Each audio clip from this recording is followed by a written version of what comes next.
Good evening, ladies and gentlemen. This is your first week of Something's Missing, the Purge edition. I'm the host, Thomas Calhoun, and the author of Something's Missing.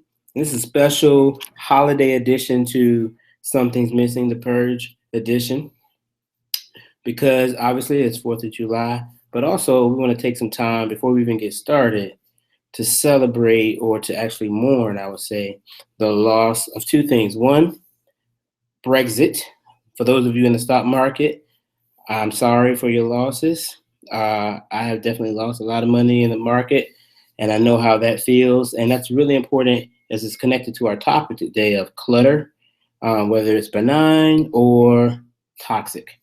And there's one more thing that happened over the course of the last week that I want to take the special time out to mourn for, and that is Black men all across America have lost a beautiful soul tragically to marriage, and that is Jill Scott. So I want to take a mournful Crown Royal on ice drink just for that loss. And then we can get started. So again, today's topic is clutter, whether it's benign or toxic. And we both know, obviously, we all know that clutter can either be toxic or benign, but in essence, in the long run, clutter is almost always a bad deal, but no one gets to define what clutter is for you. So today I'm going to talk a little bit about the clutter that I found over the last week and have two groups. Again, benign clutter versus toxic clutter. And then we're going to categorize them another two ways, and I've posted a link for you in the YouTube channel so you can see that from WebMD. And they also categorize the author also categorizes clutter in two ways, and that is memory clutter versus someday clutter. So past things that remind us of the past versus things that focus on the future, like someday I'm going to use this, so I won't give it away. And we all have those types of things and people in our lives. And so, excuse me, as we get started, I'm going to start off with the benign clutter, or what I think is benign for me, and we're going to talk about the differences between the two types of clutter, and then you can leave comments in the feed. So, first piece, clutter. Found a license plate. Not sure why this is in my laundry room, but obviously provides no value to either washing clothes or anything else. It's bent up. No real reason to have that license plate in there. Just clutter, keeping up space. Then I found, a Star Wars cup in the laundry room, and I hate Star Wars. I've never seen it and haven't seen it since I was a kid. No good reason to have a Star Wars cup in the laundry room. It's unclear why it's there, not providing any utility, just sitting in the way, and I don't even know why it's there. And the last piece of benign clutter I want to talk about is this DVD player, which is great, and I would never buy a gray DVD player. Not sure how it got here. And the funny thing about this DVD player is it wasn't even plugged up. As far as I can tell, the only purpose it served was to hold up a Blu-ray player that was sitting on top of it, but was plugged up. So that's gone. Got to get rid of it. No good reason to hang on to these things, right? So the question I ask and I pose to you is, why do we hang on to things, people, places, things, habits that are not providing value simply because they don't seem to be harming us? And I do say long term that they are harming us, because when you have clutter, you can feel overwhelmed, you can feel unproductive, and it's almost as if it suffocates you. You don't want to walk in the room. Like, I'm really particular about my closet. So when I know my closet is out of order, and there's a lot of clutter and a lot of things just thrown in there, I don't even want to go in the closet, right? It's a complete turnoff, and it makes me not want to move forward and do things that I know I need to do. So we definitely need to remove people, places, things, habits from our lives that are just cluttering up space and keeping out refreshing, new, value-added things and people that could potentially change our lives for the better or help us, again, move towards our life's work. So let's quickly move on. I don't want to hold you long. This is holiday weekend, to the toxic forms of clutter.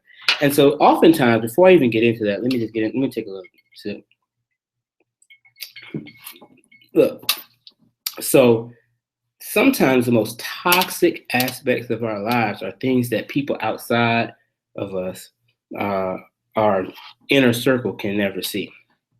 And so we will walk around and we will hold down a job.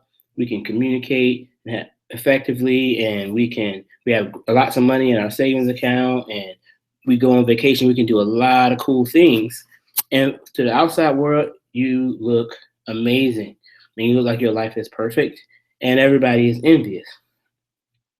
But what ends up happening is deep down inside, there's something that's brewing. And until you are capable of identifying those things, being honest about them, and then purging them so that you can actually remove them, they every now and then they show their head.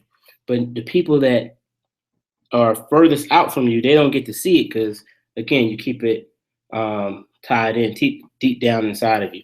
And so a perfect example of this is when we all know if you go to someone's house, it is completely invasive and rude to go in the medicine cabinet. No one ever goes in your medicine cabinet. You don't want people in your medicine cabinet. And I hope none of you go in other people's medicine cabinet. It's a bad idea, and you probably wouldn't want to find out what's in there anyway.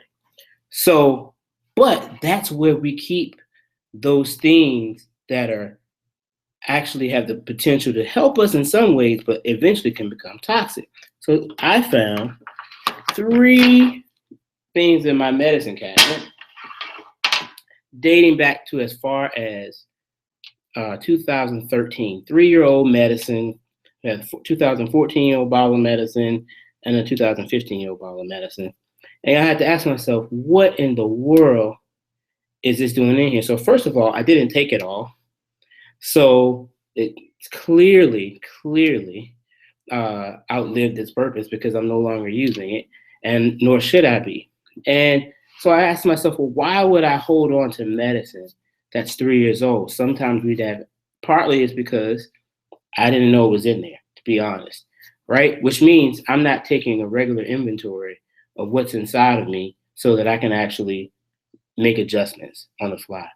So one of the things that I need to do is go into those dark places where other people can't see and can't even tell you, hey, something's there, right? And take our own inventory of it so that we can actually clean house as necessary.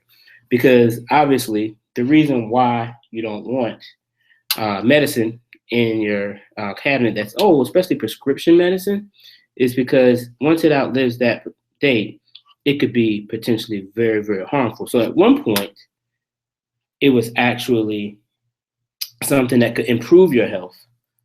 But once it outlives its purpose in your life, like every relationship, most relationships, in fact, all of them, even marriage, at some point we will all leave this earth. So even marriage has an expiration date. Even, our family members unfortunately pass on.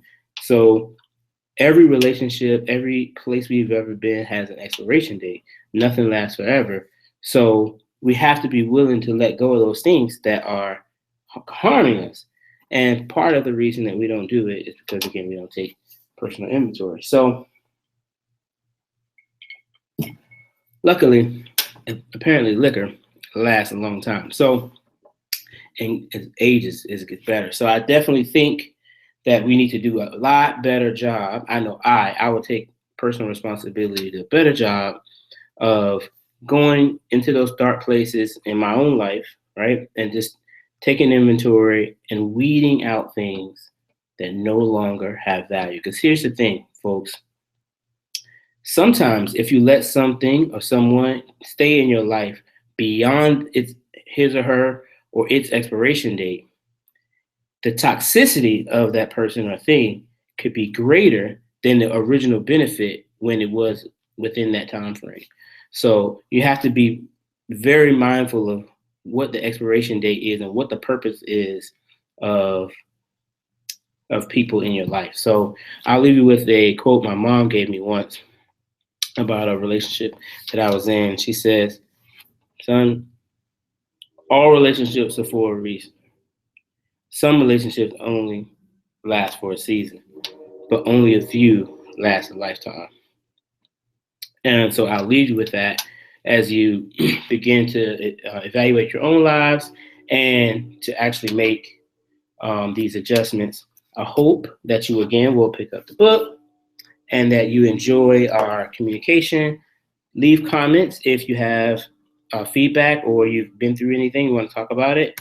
Or you can find me at Calhoun Speaks on Twitter and I believe Instagram and Facebook. Thank you. Have a great holiday.